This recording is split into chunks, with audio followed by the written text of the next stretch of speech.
podcast IMO.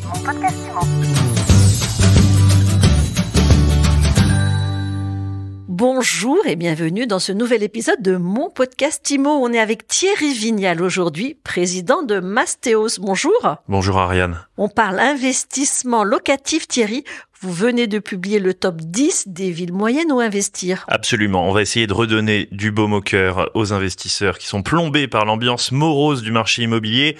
Pourtant, il reste plein d'opportunités. Ils sont plombés aussi par leurs banquiers, les investisseurs. C'est exactement ça. C'est ce qui nous a poussé à faire un classement des villes moyennes et non pas des grosses villes, parce que dans ces grosses villes, les prix sont très souvent au-dessus de 5 000 euros du mètre carré et les budgets empruntables ayant été particulièrement affectés par le contexte bancaire, les investisseurs n'ont plus la capacité d'emprunt pour investir à Bordeaux, à Lyon ou à Paris. Et donc, ils sont reportés vers des villes beaucoup plus abordables, qui sont les villes de ce top 10, qui sont des villes entre 2 et 3 000 euros du mètre carré, avec plus de 50 000 habitants, en général entre 50 et 100 000 habitants, et qui sont bien plus rentables que les grandes villes surcotées dont on a parlé avant et qui font l'objet de refus de prêt. Donc voilà, report vers les villes moyennes. Alors avant de donner la liste, vous allez nous dire comment vous vous y êtes pris pour faire ce classement ? Le premier réflexe d'un investisseur qui utilise de la data, c'est de faire des classements par rendement. Nous, on a pris 300 villes, les 300 plus grandes villes de France. On a mis le loyer au mètre carré, le prix au mètre carré. On divise l'un par l'autre. Ça donne un rendement locatif.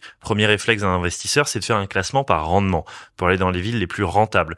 Le problème de cette approche, c'est que qui dit rendement, dit risque. Donc, il faut filtrer. Si on fait cette approche, on a Saint-Étienne en numéro 1. Saint-Étienne, oui, on a 10% de renta, mais il n'y a pas de demande locative. Donc, on va se retrouver avec un bien qui, sur le papier, est très rentable, mais qui est pas louable. Donc, on va mettre un filtre de risque qui est la tension locative. Est-ce qu'il y a plus de locataires que d'offres de location ? On la note, nous, chez Mastéos, de 1 à 9, et on a pris que les villes qui sont en tension locative maximale.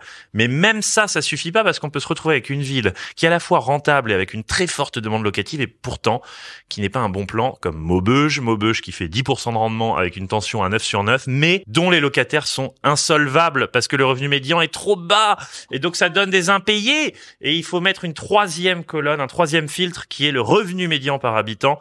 Et à ce moment-là, on a quelque chose qui tient la route, c'est-à-dire des villes rentables avec une forte demande locative et des locataires solvables. Et alors, est-ce que ce sont des villes sexy où on a envie d'aller investir ? Alors, tu en seras le juge. On a dans ce top 10 Thionville sur la frontière luxembourgeoise, Draguignan dans le sud, Cholet près de Nantes, Niort à l'ouest, Montélimar entre Lyon et Avignon, Montauban près de Toulouse, Colmar près de Strasbourg, Albi, Dunkerque et Melun. Alors, c'est des villes où on investit entre 2 et 3 000 euros du mètre carré. Ça veut dire qu'avec un budget de 100 000 euros, qui est un budget accessible au commun des mortels, même en ce moment où les banques ne prêtent pas trop, on peut faire de très belles choses. Parce qu'avec 100 000 euros, on a un 30 mètres carrés plus frais dans toutes ces villes. D'ailleurs, ça commence bien plus bas que ça. Si on va du côté de Niort, avec 70 000 euros, on a quelque chose de très très bien. 70 000 euros, 100 000 euros, c'est accessible. Qu'est-ce qu'on escompte en rentabilité locative ? Alors, donc là, on parle vraiment de rentabilité ajustée par le niveau de tension locative, ajustée par le revenu. Et en l'occurrence, on peut escompter, par exemple, si on prend Thionville, un rendement brut de 6,5. Est-ce que c'est beaucoup 6,5 ? Oui, c'est beaucoup parce que la moyenne nationale en France, c'est 5,5. Donc, c'est un point de plus que la moyenne.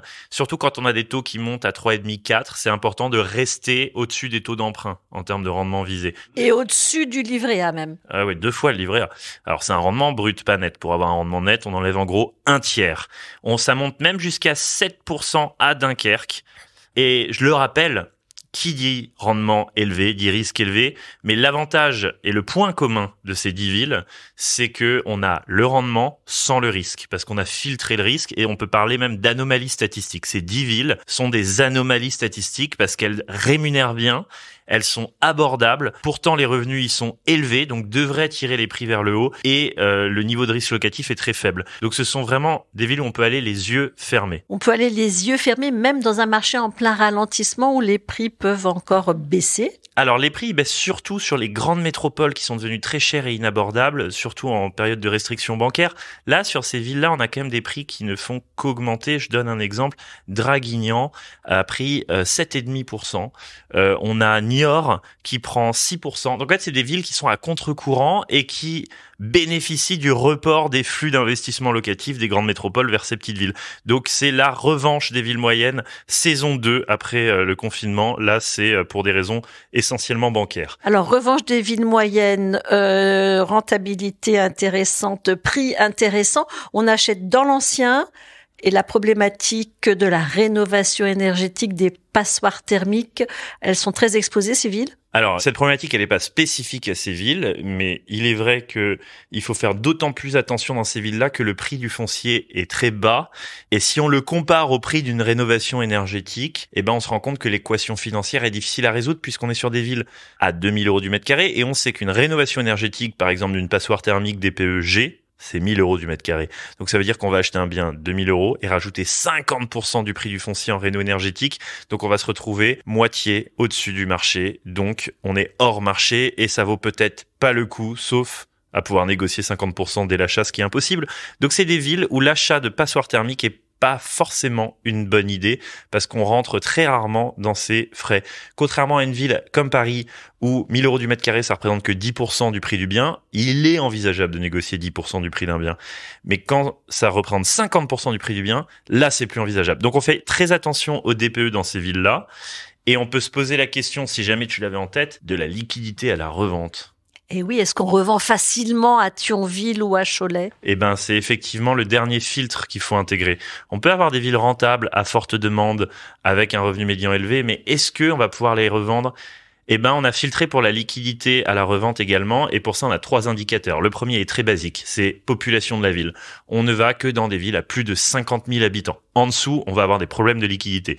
Le deuxième qu'on va regarder, c'est ce qu'on appelle la tension transactionnelle. Cette fois, c'est plus la tension locative, c'est la tension à l'achat. Et ça, c'est une donnée que nous fournit Meilleurs Agents qui nous dit combien il y a d'acheteurs en plus que de vendeurs. Est-ce que les acheteurs sont en supériorité numérique ? Ça montre que le marché est tendu et qu'on va pouvoir revendre son bien facilement. C'est le cas notamment sur Dunkerque, où la tension transactionnelle, elle est de plus de 10%. Ça veut dire qu'il y a 10% plus d'acheteurs que de vendeurs. Et enfin, Meilleurs Agents nous donne une autre data qui est le nombre de jours pour revendre un bien. Et on a des villes comme Dunkerque à nouveau, où la liquidité à la revente est très forte, puisqu'il faut 1 mois et 10 jours en moyenne pour revendre son bien, ce qui est bien en dessous de la moyenne nationale. Merci beaucoup. Thierry Vignal pour ce top 10. On peut le retrouver sur Mastéos, sur MySuiteImo, donc 10 villes où on peut investir sans prendre le risque de voir son offre de prêt refusée. Merci beaucoup Ariane et à bientôt. Et je vous dis à très vite pour un nouvel épisode de Mon Podcast Imo à écouter tous les jours sur MySuiteImo et sur toutes les plateformes. Mon Podcast Imo. Mon Podcast Imo.